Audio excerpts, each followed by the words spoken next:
O Internacional se reapresenta na manhã dessa segunda-feira no CT do Parque Gigante, visando o confronto de abertura do retorno do Campeonato Brasileiro contra o Fortaleza no final de semana no Beira-Rio. Mas a gente também pode dizer que o time do Eduardo Cudê mira Bolívia, La Paz, a altitude de 3.600 metros e a primeira partida das quartas de final da Copa Libertadores. Jogamos no final de semana com um mistão, um time totalmente reserva. Vamos botar titulares e de repente correr algum risco para terça-feira? A gente vai falar sobre várias coisas a respeito disso, mas também sobre Hugo Malo e um dinheirinho que o Colorado está colocando nos cofres a partir do mecanismo de solidariedade da FIFA. Vamos falar? Vamos trocar uma ideia sobre o Colorado? Então fica comigo depois da vinheta.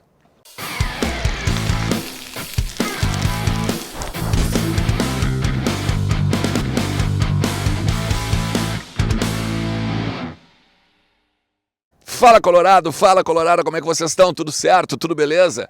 Bora falar do Internacional, atualizar aí as informações do nosso clube e entender um pouquinho do trabalho, do que vai ser feito aí durante toda essa semana. Semana cheia para trabalhar, né? Ainda que tenha um jogo no sábado e não no domingo. E depois, Libertadores, Copa Libertadores, quartas de final, a montanha, né, a tão temida montanha lá na Bolívia, La Paz, 3.600 metros de altitude. Fica comigo até o final do vídeo, te inscreve aí no canal, a gente está indo, né, estamos chegando, a meta é 33 mil inscritos até o final de setembro. Então vem, cara, vem junto, te inscreve, ativa a notificação, principalmente porque eu quero te fazer um convite, tá? A partir de sábado, já estou em trânsito viajando para La Paz. Então, assim, vou acompanhar, vou tentar trazer, vou acompanhar não só o Inter, né, mas vou tentar trazer os bastidores da cidade, curiosidades da cidade, como significa, o que significa, por exemplo, os 3.600 metros em termos de preparo físico, na questão do ar, as dificuldades de respirar e tudo mais que a gente possa, de repente, trazer aí de curiosidades lá da Bolívia. Então, vai ser aqui no meu canal, vai ser também no Vozes do Gigante. As redes do Vozes do Gigante também vão estar muito cheias, né, de informações, de bastidores e tudo mais. Segue, @Vozes do Gigante, te inscreve aqui, também @Alexandre Ernst no meu Instagram, e a gente vai continuar falando muito do Colorado por aqui, beleza? Ó, lance é o seguinte, o Bolívar inclusive perdeu esse final de semana para o Aurora, 2-1 pelo Campeonato Boliviano, tá? O que isso interessa? Até que não muito, né? Tudo bem, o Aurora com certeza não tem a qualidade do Internacional, o que eu acho que só mostra que a gente tem a possibilidade de chegar lá e daqui a pouco fazer um enfrentamento de igual para igual em futebol. É óbvio que os 3.600 metros de altitude vai ser importante pro lado do Bolívar, né? A gente vai ter que jogar com inteligência, a gente vai ter que jogar talvez com bola mais controlada e tudo mais. Porque eu peguei aqui, ó, só para vocês terem uma ideia, os confrontos do Bolívar contra brasileiros na história da Libertadores, tá? São 15 jogos. São 10 vitórias do Bolívar, 3 empates, 2 derrotas. Coincidentemente, 2 derrotas para o Palmeiras. Uma lá em 95, só para vocês terem uma ideia. São 35 gols marcados e 21 gols sofridos. Se a gente for pegar, a gente pode botar basicamente 2 gols de média por partida. Mas ao mesmo tempo eles levam 1.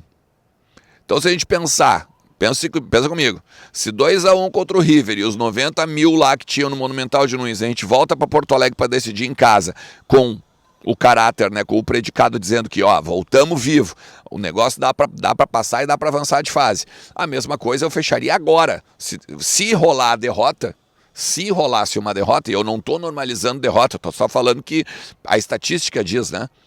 Então, se rolasse uma derrota, por exemplo, 2-1, fecho agora. Por exemplo, assino com vocês aqui. Tu acha uma boa, por exemplo, se perdermos, eu estou falando no se perdermos, nós vamos para lá para ganhar, nós vamos para lá para tentar conquistar um ponto, voltar bem, com de repente um empate ou 1-0, mas tem que ser inteligente para jogar, né? E aí aqui que a gente entra na preparação do Inter na semana. Olha só, tem uma outra coisa, né? Só nessa edição, 2-3-1. Um contra o Palmeiras na fase de grupos e um agora nas oitavas contra o Atlético Paranaense. Então tem que se ligar, tem que se ligar. Por que eu estou falando que quero ligar o Hernando Siles com a preparação do Inter. Porque olha só, o Inter hoje deve ser representado com trabalhos mais leves, trabalhos mais físicos, trabalhos de recuperação muscular, justamente porque teve, né, a folga do domingo, Dia dos Pais e tal. E agora, ao longo da semana, então, se define o que vai fazer. Eu apostaria num Colorado semelhante ao jogo contra o Corinthians. Porque os titulares precisam de um certo descanso, precisam dar uma recuperada muscularmente, trazer levar, melhor dizendo, né, o pulmão cheio, o pulmão completo para Bolívia. Eles vão fazer a mesma coisa que eu vou fazer. Eles vão para Santa Cruz de la Sierra e depois na segunda-feira eles viajam para La Paz. Tá? Então eles chegam no domingo, não, ao contrário, desculpa, eu chego no domingo, o Inter chega na segunda a Santa Cruz de la Sierra e no dia do jogo eles vão para altitude. Os especialistas falam que a melhor coisa para se habituar, já que tu tem que fazer rápido uma conexão lá, é no dia do jogo encarar os 3600. Vai ter cilindro, é óbvio que vai ter uma série de coisas, tá? Mas aqui, ó, o mercado tá fora. Então deve jogar o Nico Hernandes na zaga. Me parece que o Vitão vai junto. E eu não descartaria, por exemplo, o Igor Gomes na direita e o Depena na esquerda.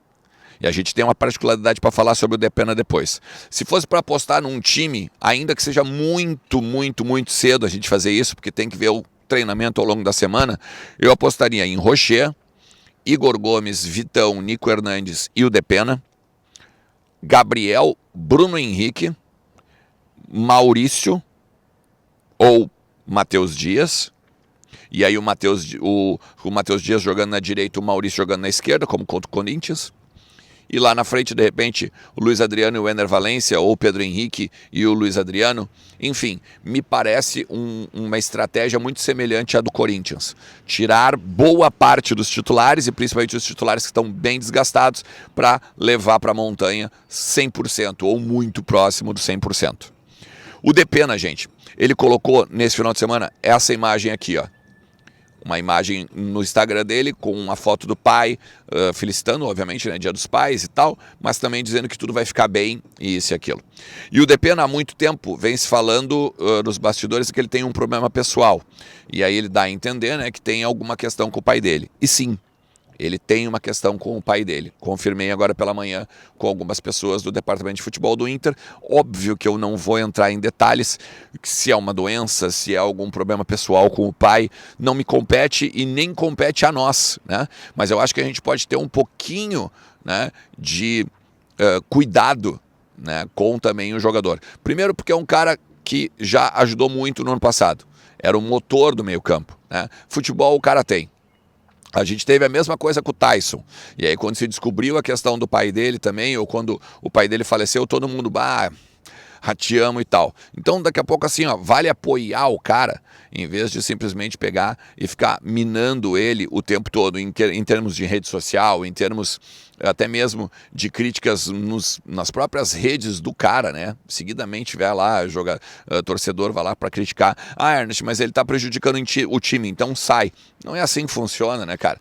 Se tu pegar o pênalti que ele erra no jogo na decisão contra o Fluminense, o River Plate, depois ele tá indo em direção aos companheiros, todo mundo abraça ele. Ele é um cara querido dentro do vestiário, é um cara boa gente, é um cara com ótimo caráter, tá? É um dos líderes do vestiário.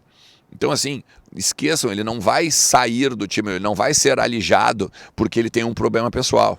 Ele, muito pelo contrário, o grupo vai abraçar ele, né? O vestiário como um todo, o departamento de futebol como um todo. Então, faz isso também, tu que é torcedor, né? Nesse sentido. Por último, vai entrar um dinheirinho nos cofres do Inter, tá? Por conta do mecanismo de solidariedade da FIFA. 1.600.000 pelo Fred, Manchester pro Fenerbahçe, tá? 10 milhões de euros num primeiro momento, e pode vir a entrar mais um dinheirinho, porque depois são 5 de euros em termos de metas e performance e tal, do Fred lá na Turquia. Então, 1.600.000 de reais e mais 740 mil do Rogerinho pro Sassuolo. A gente já tinha falado do Rogerinho aqui, né? Mas eu acho que vale a gente pegar e botar junto nessa parada 2.300, quase 2.400. Se a gente subir ali para arredondar para 2.500, tá? É claro que no contexto de futebol isso é zero praticamente, né? Quase nada, mas ajuda já para pagar umas continhas aí, certamente, né? O Internacional que não tá bem de grana e a gente sabe disso. Hugo Malo chegando agora essa semana, assina contrato de 1 ano, 300 mil de salário e a expectativa, né, de repente já estar apto para jogar nas quartas de final agora e poder de repente viajar ou até mesmo o jogo de volta, né, ser uma opção do Kudê. A gente vai falando mais sobre ele aí ao longo da semana, principalmente quando ele chegar aqui, se a gente buscar no aeroporto, a gente dá uma olhada e traz mais para vocês aqui nos conteúdos e também no Vozes, beleza? Tamo junto, galera. Um forte abraço e boa semana para todo mundo. Tchau!